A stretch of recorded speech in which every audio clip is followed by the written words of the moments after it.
નમસ્કાર મિત્રો, આપણે હજી કેવા જે વીર પુરુષની જે વીર પાળિયા થઈ ગયા. આપણા એક કહેવત છે કે ઠાકુરજી નથી થવું મારે પાળિયા થઈ પૂજાવું.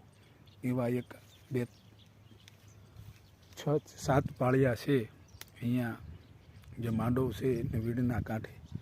અહીંયા કાંઈક જો આ લખેલું પણ છે, એ પણ કાંઈક અલગ ભાષામાં લખેલું છે, તો આપણને એ ભાષા આવડતી નથી. પણ આ પણ એક રણબંકા બેન દીકરી ગાયોને વારે પાળિયા થઈ ગયા છે. જો આ ઘોડાવાળા પાળિયા હોય છે, ઘોડેસવાર, એ પણ એક યુદ્ધે ચડેલા હોય છે મિત્રો. જો તો આ મારે પાળિયા થઈ પૂજાવું. આવા રણબંકાને સાથ નમન, નમસ્કાર, સાદર પ્રણામ.